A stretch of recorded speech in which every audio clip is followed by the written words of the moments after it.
Hi, good morning and good evening and good afternoon. It's Pashmina P. from Hasbart Publishing International, and today I'm here with Annabelle Beckwith, author of Hello. Get Your Keys in a Row. Hi, Annabelle, how are you? Hi there, Pashmina. I'm very well indeed. Thank you. Thank you for joining us on this forum. We'd love to ask you some questions about your book and get right into the questions so your readers know what you've been up to and what you've been writing about. So when did you decide that you wanted to write a book and why? So probably about 2 years ago, it wasn't like I woke up in the middle of the night and thought, aha, I'm going to write a book. It was a creeping realization that a lot of the patterns of behavior I've seen in businesses that I've worked with for the last 20 odd years, those patterns were coming together as principles. And I'd been starting to deploy those in my own consultancy and training and coaching work with clients and finding they were getting real results. And it was a dawning realization that actually this is something that I could put into a book and be able to help more business owners and business leaders and entrepreneurs that I'm physically able to get face-to-face work with. So that was in essence where it came from. Wow, wonderful. So your book discusses 5 core principles. Can you explain briefly what these principles are? The 5 P's of the title basically are personal, purpose, people, process and paradigms. So just to briefly go through those, the personal is that the foundation block. It's very much about the leader as a human being and a person first and foremost, because the inner work comes first. It's critical to my mind that businesses aren't just about the functionality of the business. It's fundamentally about the person who's owning and running that business and putting their livelihoods on the line. So that's all around the development of leadership capability of the person who's at the helm. The purpose focused on the business. What is your business purpose and vision? How does that distill down into your strategy and into actionable goals for the different teams and functions within your business and ultimately to individuals within your business? The people, the third P, looks at the structure of your business. What's it like now? What will it need to be in the future to deliver on your strategy that fulfills your personal aspirations? And also a little bit around the people management side, which is often something that people can find a little bit challenging.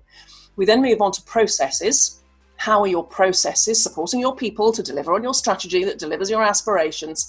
And the final P is paradigms, which is all around the culture that you are building. Because you'll have heard the saying that culture will eat strategy for breakfast, and so it will. So it's really important to be consciously creating your business culture as you move forward and not leaving it to chance. So that, in essence, is what the 5 Ps are all about, the principles that have just kind of emerged before my very eyes in the past 20 plus years of working with businesses of all sectors and sizes all over the world. It's amazing. Can you tell us about the business principle in your book that you think will resonate with your readers on a global scale? So can you explain one that you really think will resonate with all of us? Yes, actually there's 2, if I may, and I think these are everything is connected. If you look at any issue in your business, the presenting problem will be underpinned by something else. It'll be connected to something else, and somewhere along the line it's going to be connected to one of the 5 Ps, because these are like foundational building blocks that underpin absolutely everything. The second thing is that, this is a statement of the obvious, but perhaps one that we often overlook, is that we are all human beings. The way in which we come together as a business, as an ecosystem, as a community to achieve something is the same wherever we are. And so often when you look at patterns of human behavior, this is about who we are as human beings. And it is far, far better as a business owner and a business leader and somebody looking to grow your business to recognize that and go with it than ignore it or pretend that it doesn't exist. So those are the 2 things. We are all human beings. Work with the human condition. Don't try and fight it. And that other point, that everything is connected. I think everybody can resonate with both of those points at some level. I love that.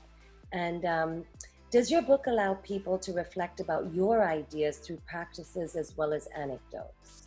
Oh, absolutely. I have got a lot of stories and anecdotes and have shared a lot of experiences in the book where, just as exemplars of where this has actually happened in real life, there are a lot of questions for reflection within the book, and also exercises that you can carry out either yourself as a business owner or involve your leadership team or your wider business team. But looking at these principles and being really pragmatic about, and how do I bring these into my own business and make them work for me? So I've deliberately built elements into the book that will actually help readers to do that.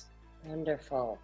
And what is the biggest takeaway that you want readers to remember from your book? Part of it is captured in those two crucial points. Everything is connected and we're all human beings, but also fundamentally, whatever your business, this is about you as a person.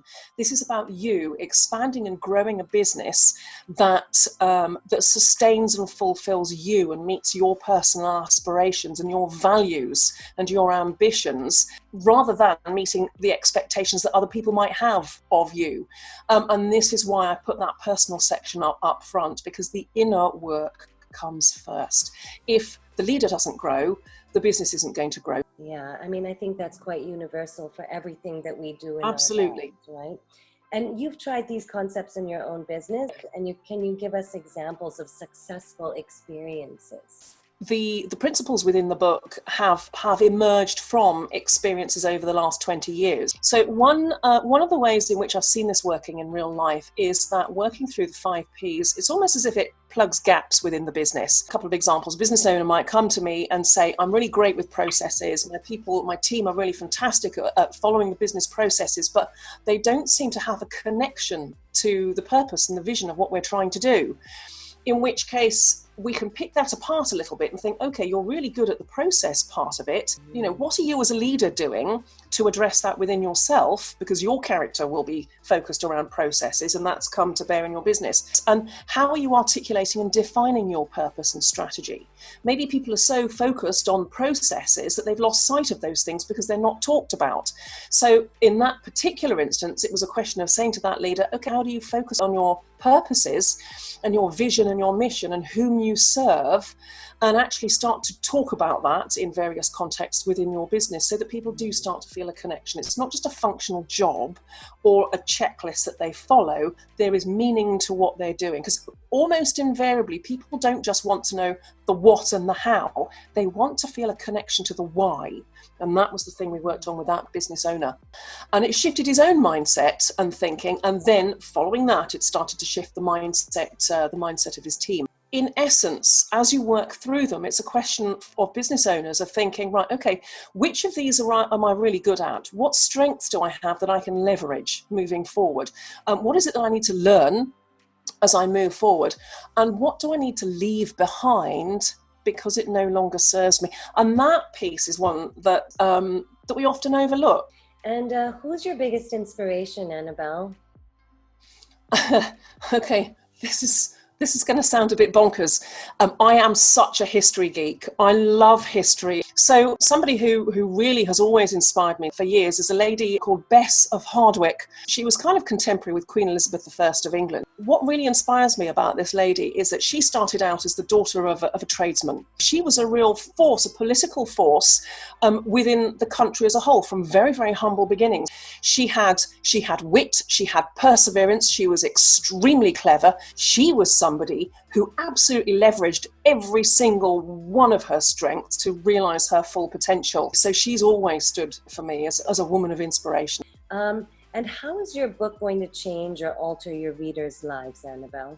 I think it's going to shift their focus away from the functionality surface level of what needs to be done day to day in their business to look at what are the principles, what are the undercurrents without which this will flounder, because it will flounder. So to shift their emphasis on the business and also shift their emphasis in terms of their own understanding of them in relation to their business and their own leadership capability. What I hope that it will also do, but I believe it will do, is it is going to save people time, money, and a heck of a lot of stress, because these are principles. It's that you could take years figuring it out and stumbling around and not getting these principles. Here is something that's gathering everybody's experience.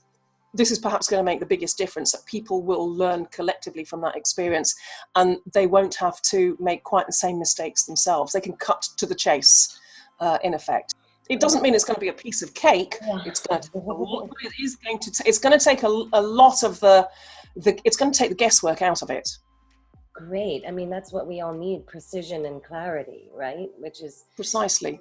you Precisely. have a wealth of wisdom. So do you offer courses or workshops or any kind of mentorship that will help your readers grasp this concept in your book with further clarity? So I have a 6-month training and coaching program that will take business owners and where they have them, their leadership teams, through the whole process. And it's a hybrid program. There is some coaching, there is mentorship, there is training, all part of that, following the 5 Ps principles. So whilst we follow the principles, the manner in which we approach those principles and the outcomes and so on are entirely dependent on where the client is at now and where they want to get to, and what's the journey that they need to undertake in between. Those are existing products and services, as it were, that run alongside the book. I'm also in the process of developing a membership site and some online resources for business leaders that are work in progress at the moment, but that will be online in due course. Oh, I can't wait to see that. I mean, that just sounds so interesting for every entrepreneur, every business owner, whether they need a reset or a refresh. Thank you for writing that and creating these courses, because that's wonderful. And where can your viewers find you, and when are you launching? When? When? So launch day is the 7th of July 2020, and the 7th of the 7th. I like that date. So that's when it's launching. There will be a website at annabellebeckwith.com. That again is work in progress just at the moment. So alongside that, I have a Facebook page at Get Your P's in a Row, and that's when I'm going to be announcing when the website goes live. That is also where I'm sharing like snippets of information, based on some of the themes of the book. I'm going to be going live in there, sharing hints and tips. So that's where the engagement piece is happening at the moment, on the Facebook page, Get Your P's in a Row. And on that page, you will be the first to find out when annabellebeckwith.com goes live. Thank you so much, Annabelle. I can't wait to hold your book in my hands, and I can't wait to share it on this side of the world as well. Thank you so much for your time. And ladies and gentlemen, get your P's in a row, because your business is going to soar. Thanks so much, Annabelle. We'll be speaking to you soon. Thank you very much, Pasmina. Thank you.